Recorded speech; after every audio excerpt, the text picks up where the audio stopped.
To introduce our guests on today's program, here is James Day, General Manager of KQED. Probably no question has weighed heavier upon the conscience of 20th century man than the question of how to direct his own genius toward the elevation of mankind without unintentionally committing self-destruction. Central to this question is the matter of the development, testing, and control of nuclear weapons.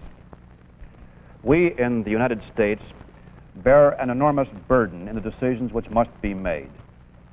Not only were we foremost in the development and testing of these weapons, more importantly, it is the very essence of democracy that the people are sovereign in determining the policies to be pursued with respect to its future uses. It is apparent that we are appallingly unprepared to make these decisions. This may be due in some measure to the secrecy which necessarily has surrounded the development of nuclear weapons. Unquestionably, it is due to the complexity of the question itself. Not even those best qualified to judge agree about the facts or the conclusions to be drawn from these facts.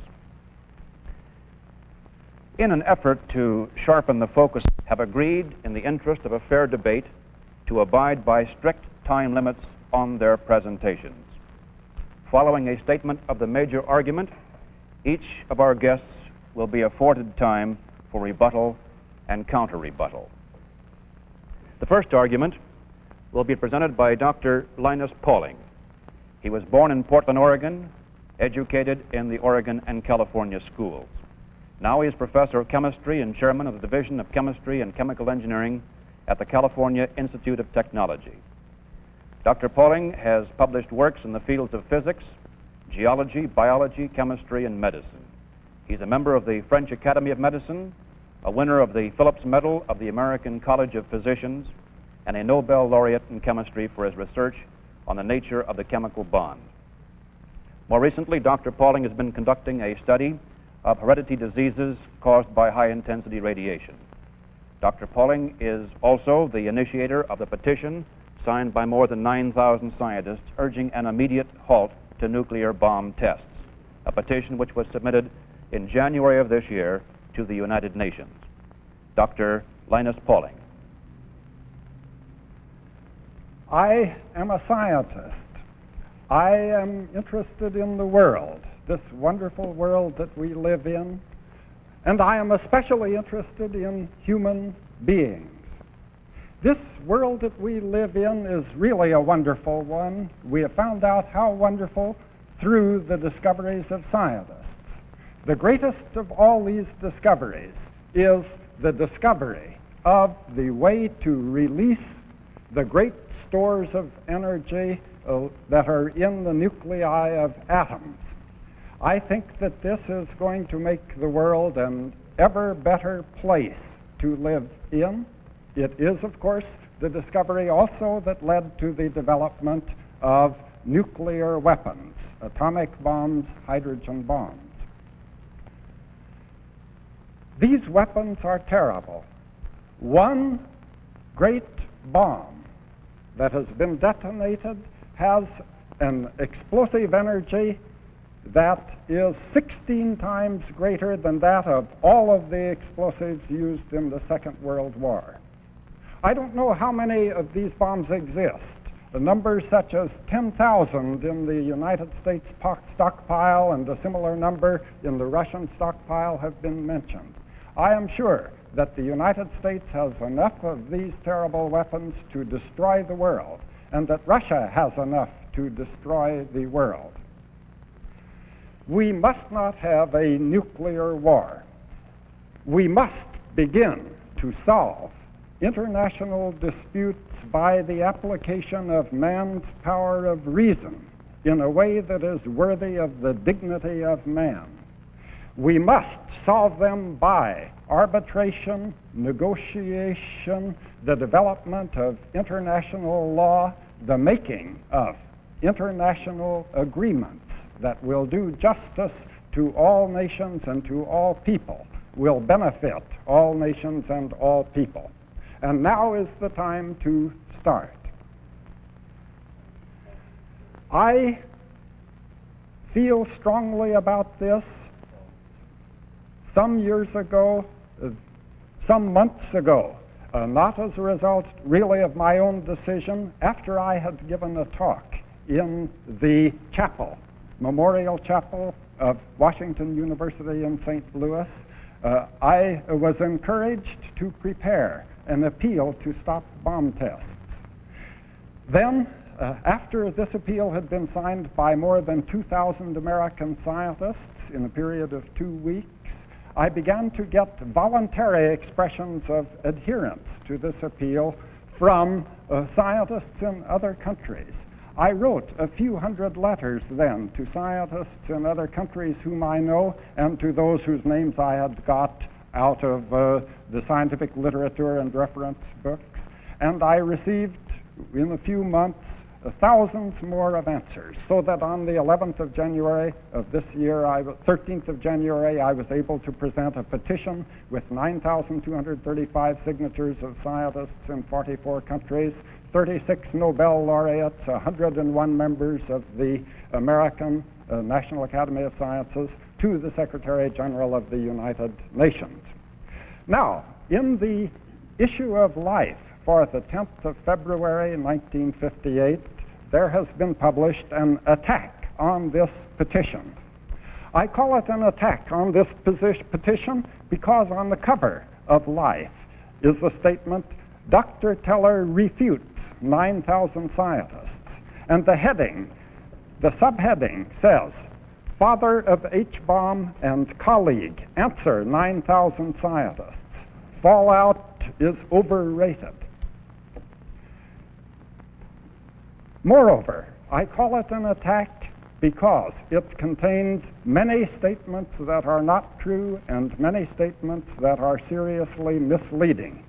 I should like to read a statement, a sentence in this article. "Since the people are the sovereign power in a democracy, it is of the greatest importance that they should be honestly and completely informed about all the relevant facts. They are not honestly informed nor completely informed by this article." Let me give some examples. The second sentence, the first sentence says that the petition was presented to the UN. The second sentence says, "The petition said that the tests were endangering both the present population of the world and generations yet unborn." The tests were endangering the present population of the world and generations yet unborn. And then continues in the second paragraph to say that they are not true. This statement and the statement that is also made that I shall refer to in a moment. They are not true. Now, the petition, in fact, does not make the statement attributed to it. The petition says each added amount of radiation causes damage to the health of human beings all over the world and causes damage to the pool of human germplasm, such as to lead to an increase in the number of seriously defective children that will be born in future generations. This statement is true.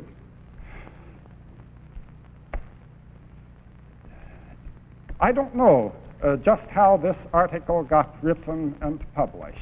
It is, of course, an old trick of a politician to attribute to his adversary an untrue statement that he has not made and then to demolish it. This statement is not true. The third sentence says, "Dr. Pauling said further that in his opinion the U.S. will never achieve one of the principal objectives of its nuclear tests, the production of a clean bomb, that is, one with little or no radioactivity." And in the next paragraph, that statement too is said to be not true. The fact is that I have never made such a statement. Surely the authors of the article knew that I know enough about nuclear bombs not to have made this statement. I can't understand how this untrue statement could have been included in the article. I wonder if it could be that a statement that I have made could have confused them. I once said, and I've repeated it, that any weapon that can kill millions of human, that to call any weapon that can kill millions of human beings a clean bomb is to insult a noble word in the English language, the word clean. There are other erroneous statements in the article. It is said that if tests continue at the present rate, radiation levels might increase as much as 5-fold. But even in this situation, it is extremely unlikely that anyone would receive a lifetime dosage of as much as 5 Roentgens from worldwide fallout. Now, the authors surely know that in the 14th semi-annual report of the Atomic Energy Commission, published in July 1953, it is stated that 7,000 inhabitants in Nevada and Utah received 5 Roentgen or more of fallout radiation after some tests of small bombs at the Nevada testing ground. These include 4,500 residents of St. George, Utah, who were reported as having received 3.5 Roentgen in a 13-week period, and it also says that 50% more would be expected later from the same fallout. Perhaps the joker in this statement is worldwide fallout, but it is not so. Fallout is defined by the authors as consisting of local fallout and worldwide fallout. Local fallout is the radioactive contamination that falls to Earth in a short time and contaminates only the test area itself. The rest of it is worldwide fallout, according to the authors of this article. So that they either have to say that the inhabitants of southern Utah are in the test area, or that this statement is untrue. Another untrue statement relates to the incidence of leukemia in Denver as compared with San Francisco and New Orleans. Leukemia occurs, according to medical reports, in somewhat larger amounts in San Francisco and New Orleans than in Denver, even though there is known to be a greater amount of cosmic radiation, high-energy radiation, similar somewhat to fallout radiation, in Denver. Now, the authors continue. The only things these statistics prove is that radiation in small doses need not necessarily be harmful, indeed may conceivably be helpful. This statement is not true. The statistics do not prove that small amounts of radiation are not necessarily harmful or may conceivably be helpful. It may be that the difference in the statistics is the result of a difference in medical practice or of some other factor, a difference in the amount of radioactivity in drinking water. I do not know. At any rate, this statement is untrue.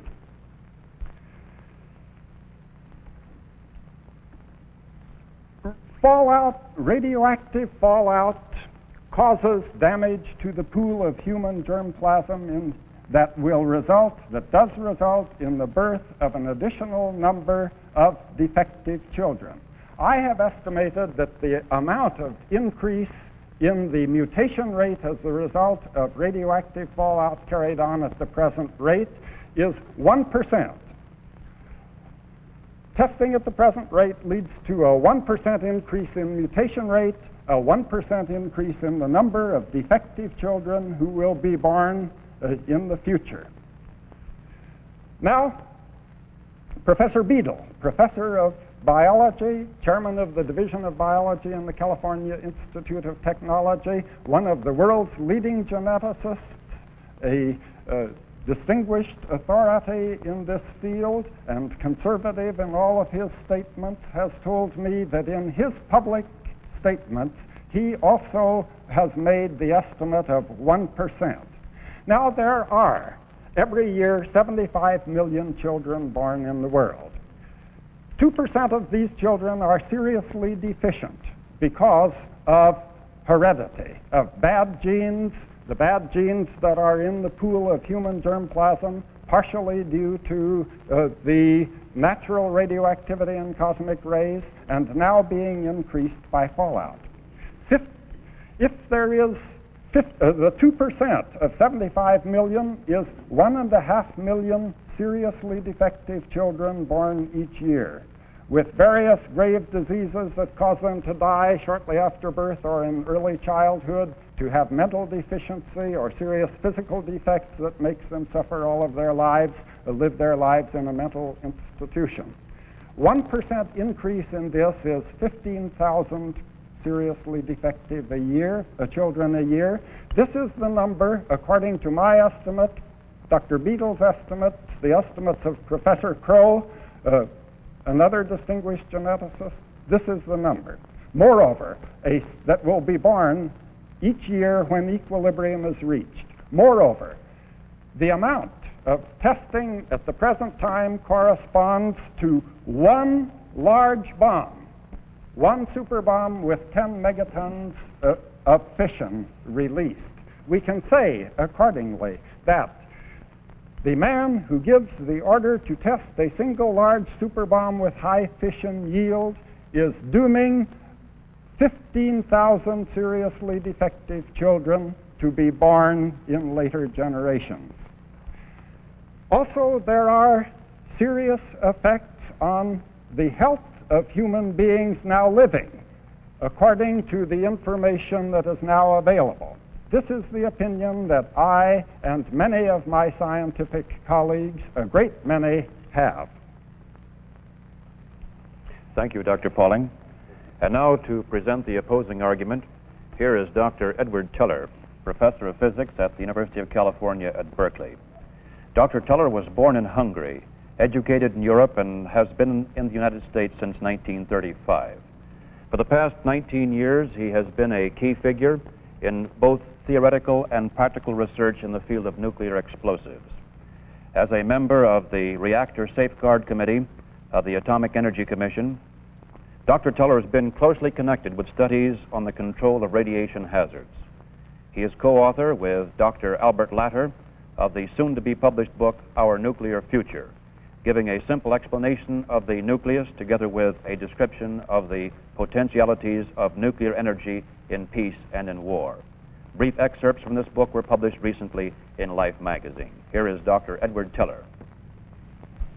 It is a very great pleasure to appear on this broadcast together with Dr. Linus Pauling. I have admired many phases of his work. I would like to mention one without any very particular reason. His research on the structure of silicates in the rocks, giant molecules, often of a spiral form. Other giant molecules on which he has worked much later, in the proteins in our bodies, which are also discovered by similar methods and are of very great importance in our understanding of ourselves. I also am happy about the fact that we have this discussion on an educational television station. I would like to stress this word, education. The problems which we are discussing here are very important. The word education means that we should approach these questions slowly and cautiously and listen to all sides of the argument. I cannot pretend, unfortunately, I wish I could, that I completely agree with Professor Pauling. I don't.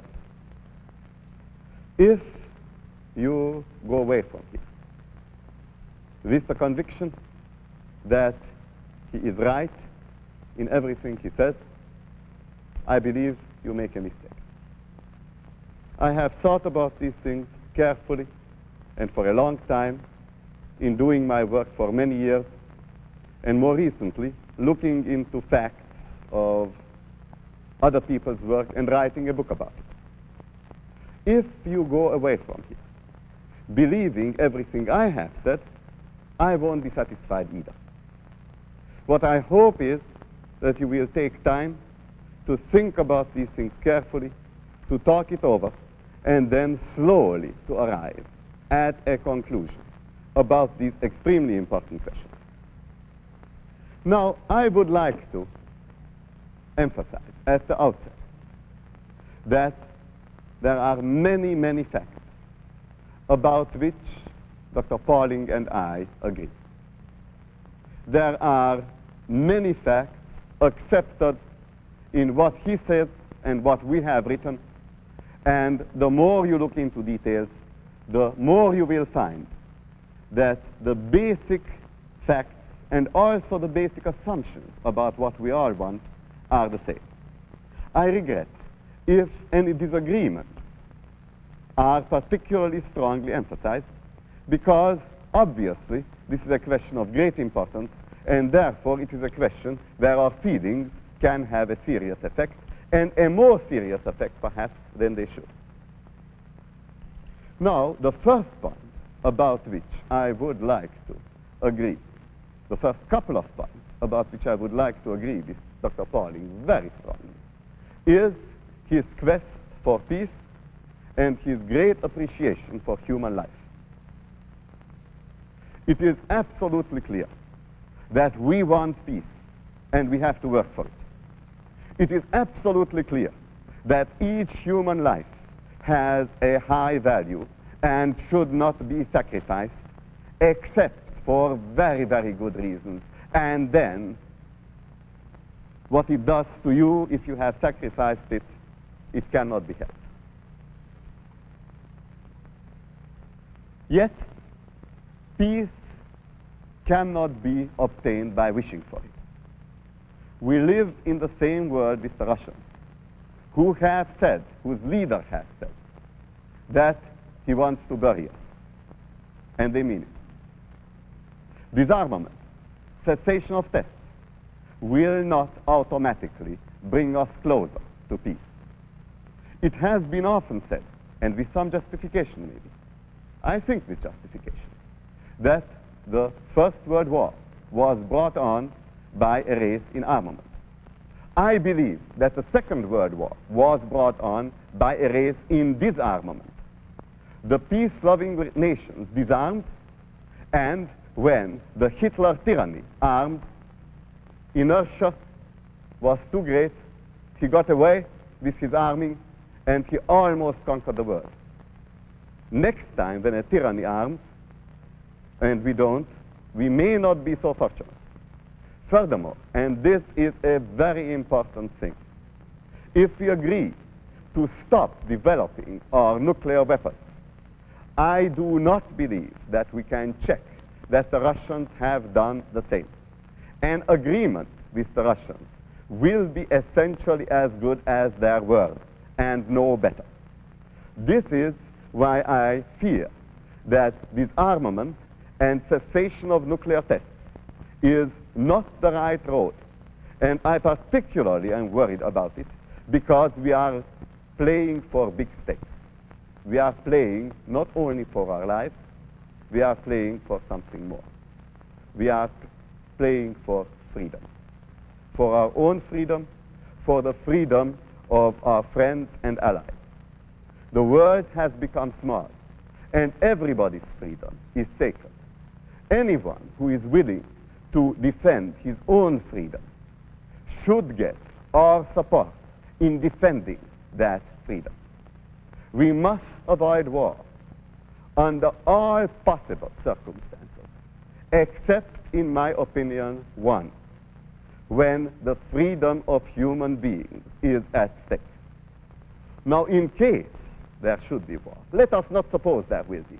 I think if we stay strong and if we continue to be sure of ourselves and know and let the Russians know that we will defend ourselves, I think that is the best way to peace. But all this means that we must be prepared. And it also means that we cannot be sure that there won't be war. If there is war, if that terrible catastrophe befalls us, then next we must try to keep that war as small as possible. And at the same time, we must try to be sure that no more people will unwillingly be subjected to the Russian yoke. This means that we must be prepared to meet the Russians wherever they choose to attack. That we should be able to meet them rapidly, and that means very great mobility. That means the necessity of small and effective arms, in my opinion, atomic arms. I think limited wars can be fought, and I think they can be fought even with nuclear weapons and be kept limited. Now, if we do this, then it is of extremely great importance that these weapons which we use shall do as little damage in human life as possible. If a war of this kind has to be fought, then the danger from radioactivity will indeed be very great indeed. In the tests, I shall talk about the damage due to radioactivity. And it is something about which I continue to say one does not need to worry about, certainly not to the same extent as one needs to worry about a war. But in the case of a war in which nuclear weapons are used, it is extremely important that one should limit the damage to what one actually has to damage. And this absolutely means that we must try to get away from radioactivity as far as we ever can get away. This is what I mean when I talk about clean weapons. And this is what we all mean when we talk about clean weapons. The word clean, any word, has not the business to be a noble word. It should be a precise word. And a precise word in this case means, to my mind, that there should not be this unnecessary, uncontrollable radioactive dirt, radioactive contamination which will kill friend and foe alike in a world where 99.9% of the people should be and are our friends. Now, one can go even further. One can talk about the cleanliness, not of weapons, but of nuclear explosives. Because we are making great strides toward non-radioactive weapons, toward non-radioactive explosives, there is therefore now the possibility that we can use nuclear explosions for peaceful purposes, for digging canals, for making, for using things in extracting the riches from the earth and helping many people to live a better life. All this is possible only if we have clean nuclear explosives. I hope Dr. Pauling will grant that this is a worthwhile thing to do. This is the sense in which we use the word clean. I would like to apologize if we have misunderstood him in any way. The New York Times has reported Dr. Pauling as saying he expressed the belief that it would be impossible to produce a clean bomb. I would like to know whether the New York Times has misquoted Dr. Pauling and whether he asked the New York Times to correct that misquotation. In any case, I am sorry if we have misunderstood him. Now, at last, I would like to come to the question of damage. I would like to say this. There is no doubt about it that some radioactivity is spread throughout the world by nuclear explosions. Dr. Pauling says this causes damage. He expresses concern that this damage will be quite serious, may kill people. We call this a danger. If we have thereby overstepped, then I will humbly apologize for the difference between a damage that can be deadly, which Dr. Pauling meant, and between a danger, which at that point he did not mean, even though a little later he says, as scientists, in the same appeal, as scientists we have knowledge of the dangers involved. And this may have helped, has helped, to mislead us in believing that Dr. Pauling is talking about dangers. Now let me tell you quite clearly this damage, this alleged damage, which the small radioactivity is causing by producing cancer and leukemia, has not been proved, to the best of my knowledge, by any kind of decent and clear statistics. It is possible that there is damage. It is even possible, to my mind, that there is no damage, and there is the possibility, furthermore, that very small amounts of radioactivity are helpful. People believe in the healing power of radioactive waters. I don't believe in that. It was an unscientific belief. But the conviction that small amounts of radioactivity are necessarily damaging is, I think, not proved either. There is another point, and the point that Dr. Pauling had mentioned last, the question of genetics. We know enough about the mechanism of heredity to be sure that changes will be made in the germ plasm, just as Dr. Pauling has said. And many, very many, probably the great majority of these changes will be damaging. Yet, without some changes, evolution would have been impossible. I should like to leave with you one thought, and perhaps we will want to return to it. If we would proceed in everything with as great a caution as we are proceeding in the case of nuclear testing, there would be very little progress in the world. And Dr. Pauling, as a great progressive, surely does not want that. Thank you, Dr. Teller. And now, Dr. Pauling, you will have 7 minutes in order to provide your first rebuttal. I might add before you begin that you gentlemen have agreed that you may interrupt each other with questions during rebuttal if you so desire. Dr. Linus Pauling.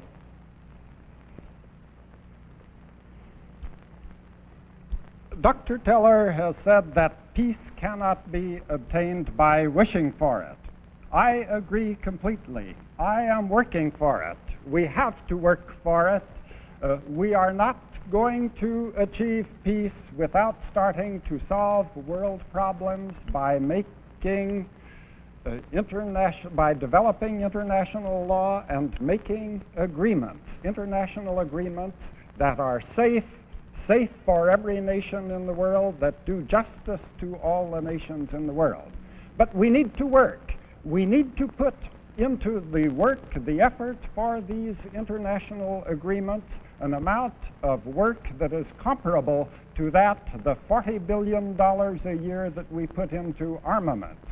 We need to have great amounts of discussion, conferences between scientists and specialists of all sorts of America and Russia, top-level conferences, but also lower conferences, until a satisfactory agreement has been reached.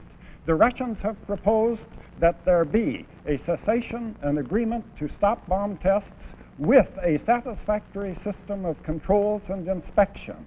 And we have proposed that there be the same sort of agreement, including also the stopping of further stockpiling of atomic weapons. I have verified this with Mr. Stassen in a talk with him last month. Now, I am sure that it is possible to achieve a reasonable compromise between these that will be acceptable to all nations, that will decrease the danger of the outbreak of a cataclysmic war, will also stop the damage that is being done to future generations and to the health of human beings who are now living. About Khrushchev saying that we shall bury you, we have to get along with the Russians or be killed. The estimates made by Dr. Kellogg in his testimony before the Congressional Subcommittee on Radiation Damage was that an attack on the United States with 250 nuclear weapons would lead to 72 million people killed at the end of 2 months, 21 million seriously injured, 58 million still living. Hundreds of millions of people would be killed. Dr. Teller would like to see nuclear wars fought in such a way that not so many people are killed. Only the young men, the tens of millions, perhaps, of young men who make up our armies, and those few tens of millions, perhaps, rather than hundreds of millions of civilians who cannot be protected against death, even with an expensive system of underground shelters. I didn't interpret the statement that Khrushchev made, "We shall bury you," in the way that Dr. Teller did. It seems to me, from its context, that he was saying that socialism, communism in the world will bury capitalism, not by war, but just through the development of the political systems in various countries.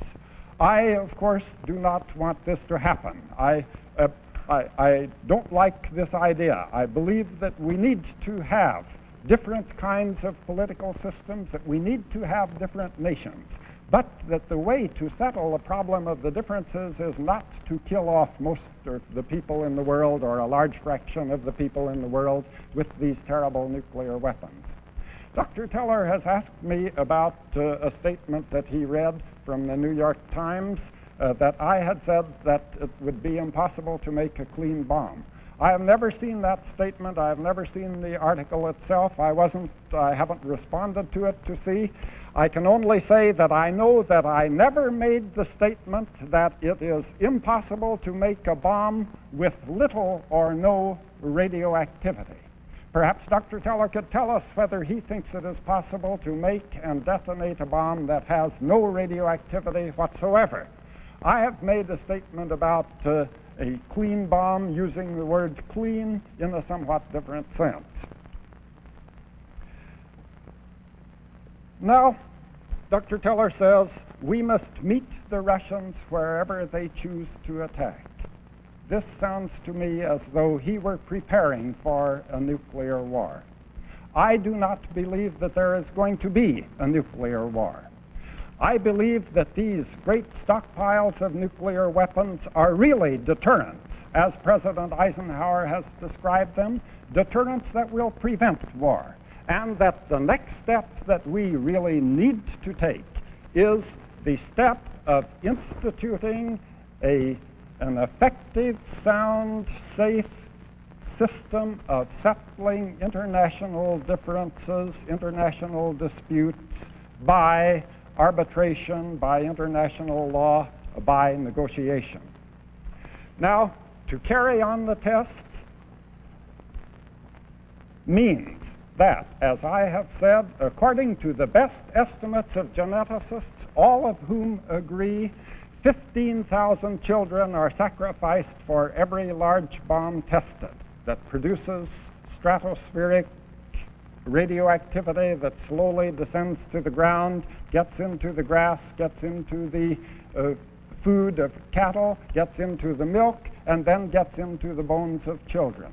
Dr. Teller and Dr. Latter in their article have said that this causes an increase by 0.1% in the number of mutations. They do not mention the number of defective children that would be produced by a 1/10, that is being produced, will be produced by a 0.1% increase in the number of defective mutations. It is 1,500 a year. My estimate, Professor Beadle's estimate, is 15,000 a year. The highest estimates that have been made go to 150,000 a year for testing at the present rate. That is 1,500 children for one large bomb, 15,000 children, according to my estimate, for one large bomb, perhaps many more. Also, there is damage to the health of human beings now living. We must make an agreement to stop the bomb tests.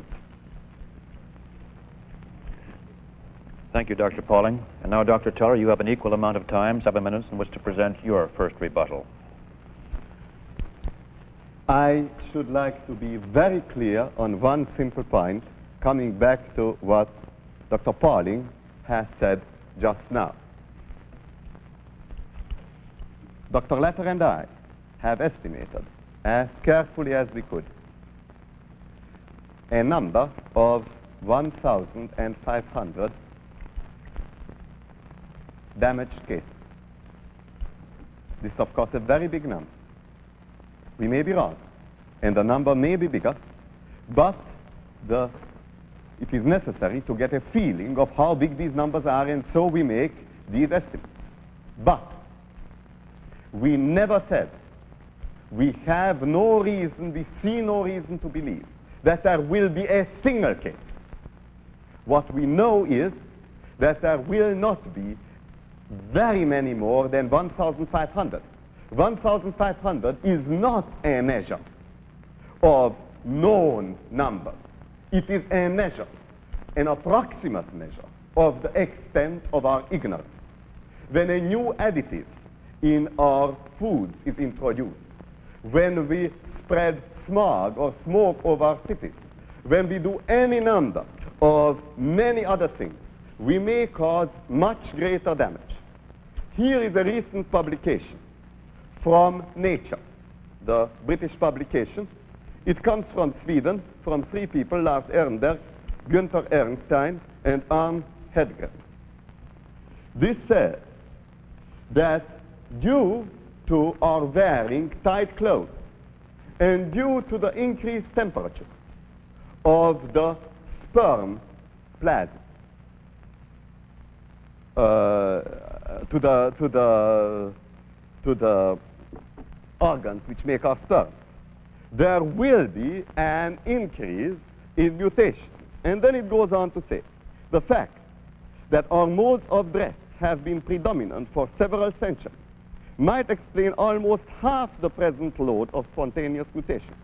We thus see how modes of dress based chiefly on sexual taboos might imply genetical hazards 100 to 1,000 times greater than those estimated from different sources of radiation. And let me say that the radiation due to the nuclear tests are only a few percent of these which are mentioned here. I would like to say these things not to belittle 1,500 cases or a single case, but just to say that our ignorance is great and extends to this region, and we don't know that we have killed anybody. I would be very disturbed by this knowledge, yet I have to search for it, and I am. Now I would like to ask for one kindness of Dr. Pauling, if he will grant that. He has very kindly interpreted Khrushchev's remarks as not really wanting to kill us. I wish he would interpret my remarks with equal magnanimity. He says, I want nuclear war. He says, I do not want to kill hundreds of million people, but just 10 million young people. I believe that this is a little unjust. First of all, what I want is not to have war, and I am working as hard as I can for peace, although not along the similar roads, not along the same roads as Dr. Pauling, and I believe I'm right, but I think that he is very honest in believing that he is right, and he should work along his ways, and let's see what makes most sense. However, I would like to say this, that even in the terrible case that there is war, I believe that in this war, if it is fought with the highly flexible and highly mobile nuclear weapons, it will not be necessary to take so many young people away from their homes. I do not believe, if we can localize wars, that the casualties could be need be very great. If they are, it's clumsiness. We can develop bombs by which we can hit the war machines rather than the men. And we are trying as hard as we can to do just that. Furthermore, we are trying to introduce by our strength some stability in the world. The moment we stop nuclear testing, the moment we give a chance to the Russians, which they will surely take, to evade the test ban, we make sure that they will feel so strong that they will want to take over the world, and they will be able to take over the world. If we stay strong, then I believe we can stabilize the world and have peace based on force. Now, peace based on force is not as good as peace based on agreement. But in the terrible world in we live, in the world where the Russians have enslaved many millions of human beings, in the world where they have killed many, I think that for the time being, the only peace that we can have is the peace based on force. Furthermore, I do not think that this peace based on force is or can be or should be our ultimate aim. Our ultimate aim must be precisely what Dr. Pauling says.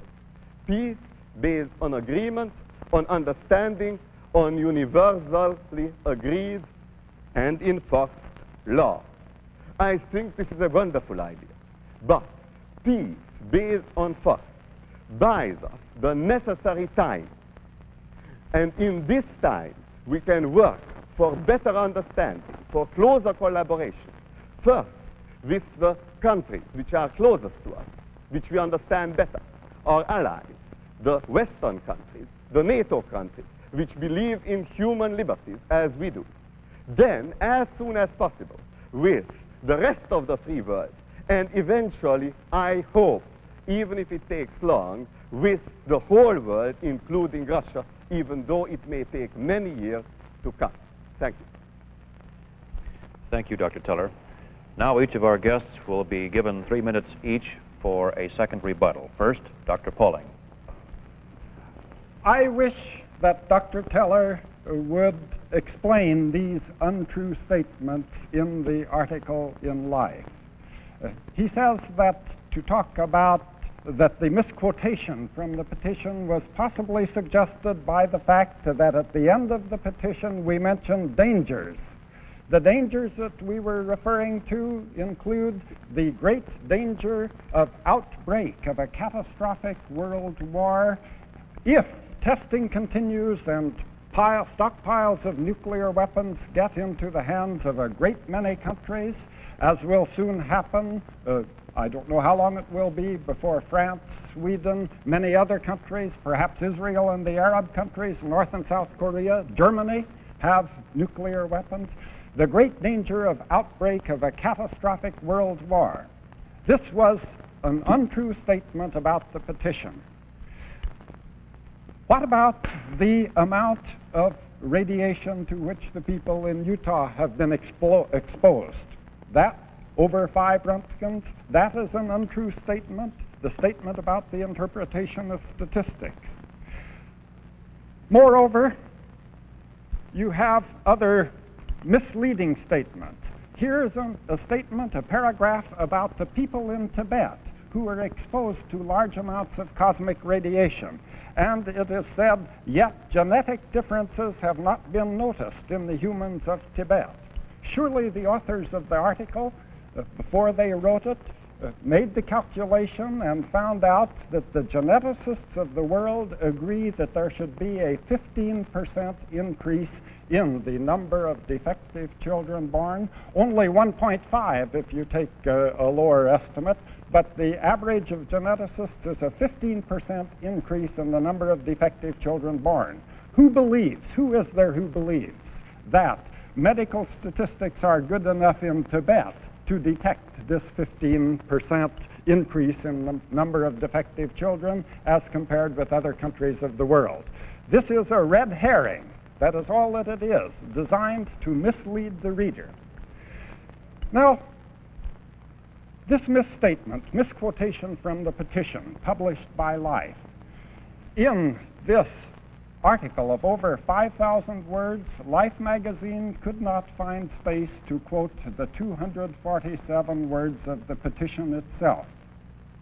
If that had been there, the tens of millions of readers of this great national magazine would have been able to see that this was a misquotation. They would have learned what it was that the scientists, the 9,235 scientists, including many distinguished ones of the world, are really concerned about, why it is that they have made this petition to the United Nations. All right, Dr. Teller, you have 3 minutes in which to give your second rebuttal. Dr. Pauling wanted me to say what I think about these statements, these untrue statements. I would like the listener to judge, and I will be very brief. In the question of the Utah fallout, we thought about it as local. This, very literally, may be a mistake. We mentioned Tibet in order to quiet excessive fears which may have been, I am sure, which in many people have been aroused. But I do not want to spend time to discuss these things in any detail because there are much more important things to say. Furthermore, it is none of my business, and I could not possibly talk for the policy of Life magazine. That is up to Dr. Pauling. What I would like to say is this, that many of us have given careful thought and a great deal of worry and as much work as we possibly could to diminish any danger that we possibly can. Foremost among these is Dr. Libby, who years before he became commissioner studied the fallout problem, looked into the question how big the hazards are, tried to reduce these hazards in every way in which one possibly can reduce them. All of us have worked on it.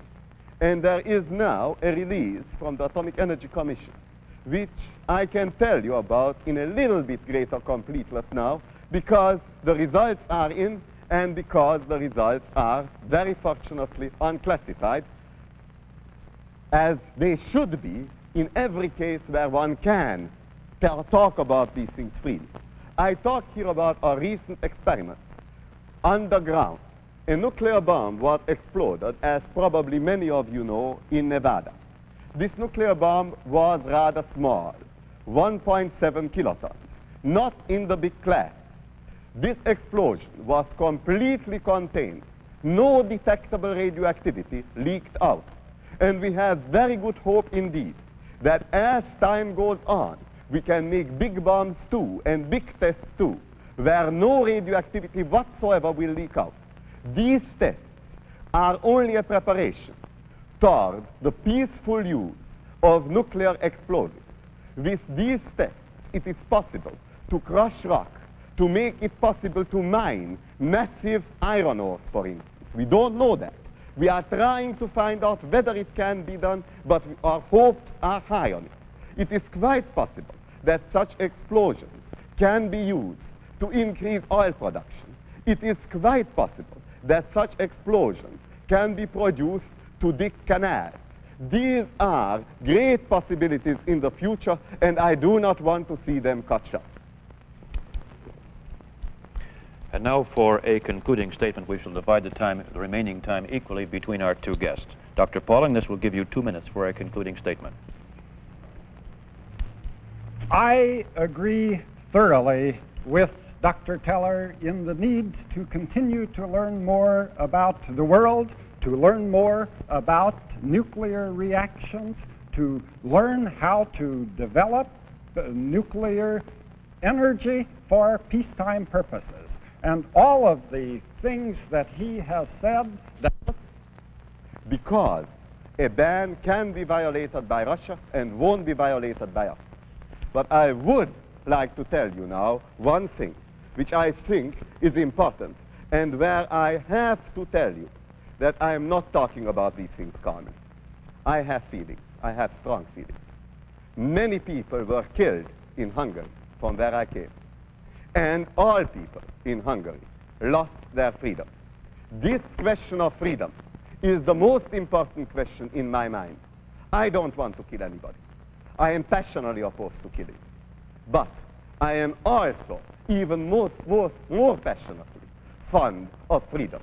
The freedom of Dr. Pauling and of myself, expressing our opinions freely, which would not be possible in Russia. Freely on any subject, however broad, however far removed of our proper competence, but particularly also to be able to express our opinions where we really know.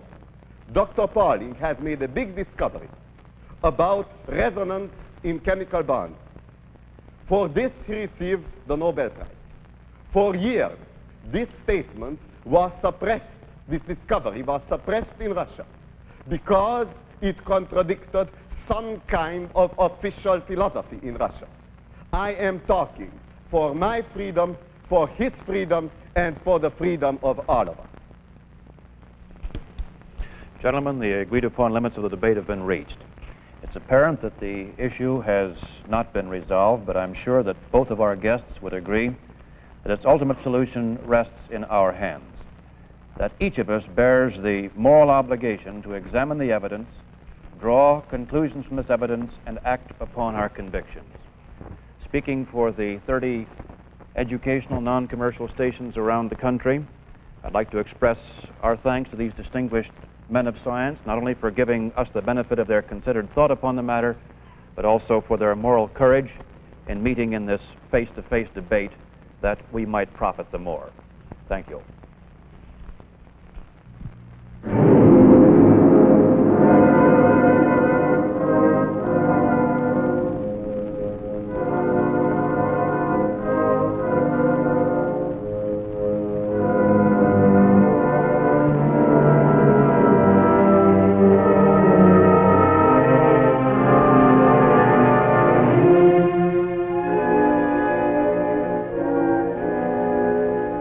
Dr. Linus Pauling is chairman of the Division of Chemistry and Chemical Engineering at the California Institute of Technology and a Nobel laureate in chemistry.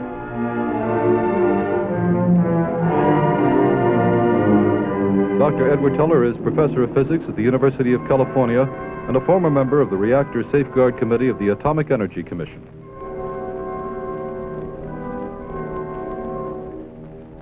Our moderator was James Day, general manager of KQED.